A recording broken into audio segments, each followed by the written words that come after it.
Good evening, my Real News Midday TV family. Welcome back to the channel for another news update for November 5, 2023.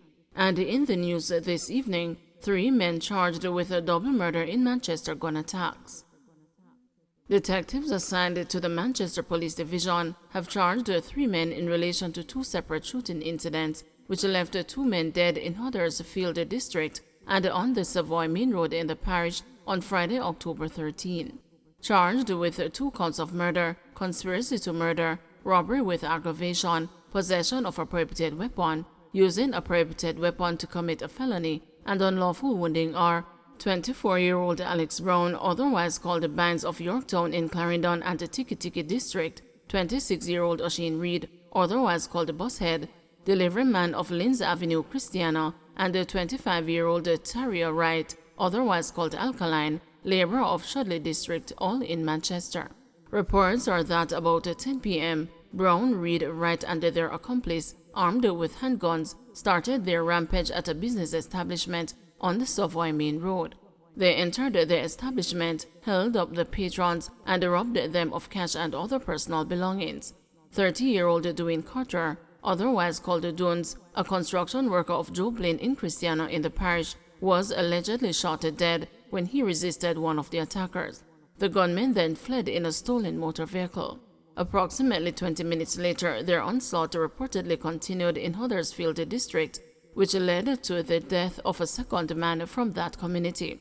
It is reported that the gunmen entered a second business establishment and again robbed the customers of cash and their cellular phones after raining blows on them.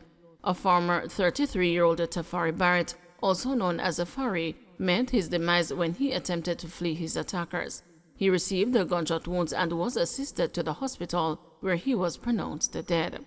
Brown, Reed and Wright were apprehended and taken into custody following an operation in Shudley on Wednesday, October 18. They were charged after a number of stolen items were found in their possession, and they were also recognized in an identification parade. Their court date has not yet been finalized. The 4th man is still at large, and the police are appealing to him to turn himself into the nearest police station. Kingston East police charge Javi with murder. Detectives assigned to the Kingston Eastern Police Division have charged 19-year-old Jazeel Salmon, otherwise called Javi, of Diagala Road, Rockford, Kingston 2, with a murder following a shooting incident on September 22. Salmon was also charged with possession of a prohibited weapon and unauthorized possession of ammunition. The deceased is Christopher Henry, otherwise called Butu, of Barnes Road, Rockford. Reports are that about 9:50 a.m., residents reportedly heard explosions and alerted the police. On their arrival, Henry was seen lying face down on the roadway in a pool of blood with a gunshot wound to the head. The scene was processed and he was taken to hospital, where he was pronounced dead. Following investigations, Salmon was arrested. He was charged after he was interviewed in the presence of his attorney. His court date has not been finalized. Carpenter charged after allegedly robbing man of motor vehicle. The St. Anne police have charged a carpenter who reportedly robbed a man of his motor vehicle at a gunpoint in Train Line District, Brownstown in the parish on Friday, October 20. Charged with robbery with aggravation is the 31-year-old Chadwick Gale of the Avery Housing Scheme in Old Harbour, St. Catherine, and Higgins Land in Alexandria, St. Anne. Reports are that about 1 p.m., a man was driving a Toyota Fielder motor car along the roadway when he stopped to urinate. Gale and the 3 other men who also had knives pounced upon the driver and proceeded to rob him of his motor car, cash and other items. The men then escaped in the motor car. A report was made to the police and an investigation was launched. During the investigation, Gale was arrested. He was charged after he underwent a question and answer session in the presence of his attorney. His court date has not been finalized, and his accomplices are currently being sought by the police. 2 Spanish Town communities under curfew. A curfew has been imposed in sections of Homestead and 31 St. John's Road in Spanish Town, St. Catherine. The curfew began at 6 p.m. on Saturday, November 4, and will remain in effect until 6 p.m. on November 6. The boundaries of the curfew are north from the intersection of 41 Old Harbor Road, traveling along an imaginary line to about 900 meters to 57 St. John's Road. East from 57 St. John's Road, traveling along St. John's Road to about 800 meters to the intersection of the Spanish Town Bypass and the St. John's Road. South from the intersection of Spanish Town Bypass and the St. John's Road, traveling along the Spanish Town Bypass and the roundabout about 900 meters to the intersection of the bypass and the Old Harbor Road. West from the intersection of the Spanish Town Bypass and the Old Harbor Road, traveling along Old Harbor Roundabout about 800 meters to 41 Old Harbor Road at the beginning of the northern boundary. During the curfew, all persons are required to remain within their premises unless otherwise authorized by the ground commander. St. Ann man charged after allegedly striking another man with a gun. A 27-year-old man was charged with possession of a prohibited weapon and assault occasioning actual bodily harm after he allegedly struck another man with a gun last Wednesday. Charged is Akeem Grime, unemployed of Roaring River, St. Ann. Reports from the St. Ann's Bay police are that about 3 a.m. there was an altercation between the complainant and Graham, where a firearm was allegedly drawn and then used to strike the man. The man made a report to the police, and Graham was taken into custody and charged after a question and answer session. His court date is being arranged. Jamaican deportee re-enters U.S. via Mexico, gets a prison time.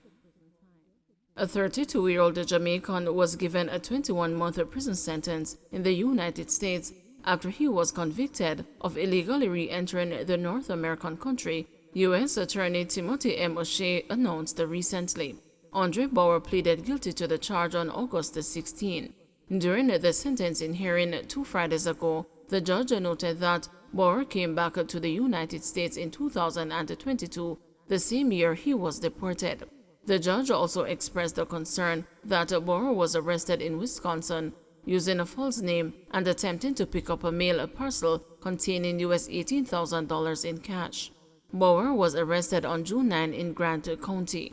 U.S. Immigration and Customs Enforcement were alerted after his fingerprint matched the records during the booking process, according to investigators.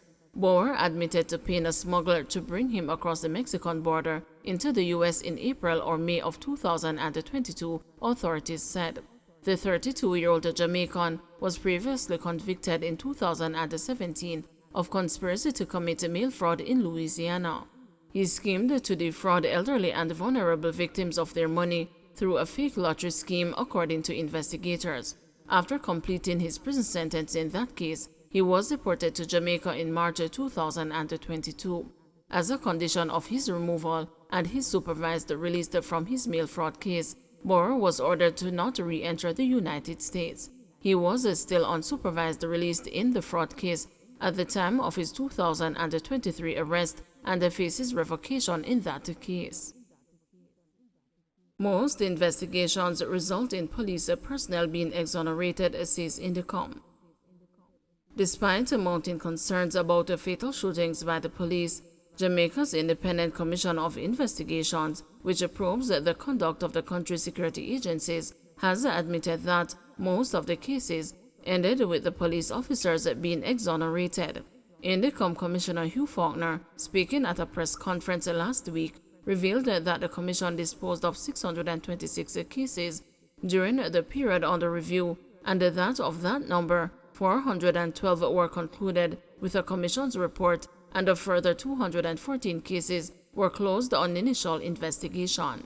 Through the work of the investigative and legal departments, the Commission disposed of 626 cases. 412 were concluded with a Commission's report, and a further 214 cases were closed on initial intervention. Of the 412 cases, 93 officers in 52 cases were recommended for disciplinary action. 3 officers were recommended for charge, and in 357 cases, which amounts to 87%, were determined as having insufficient evidence to support a charge or to support a recommendation for disciplinary proceeding.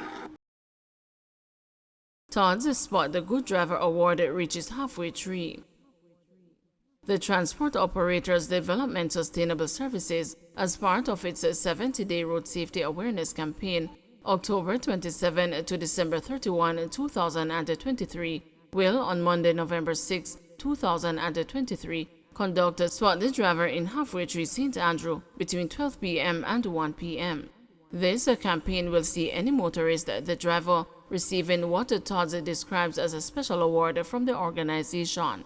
According to Todd's, the objective of the Spot the Good Driver Award is to increase the awareness of members of the public transport sector and, by extension, the motoring community and the public on the importance of good driving practices, hence reducing fatal crashes on the nation's roads. The event is held under the theme Under 400 in 2023, promoting partnership for peace on our roads. Some 40 awards will be presented over 60 days to outstanding drivers across the island.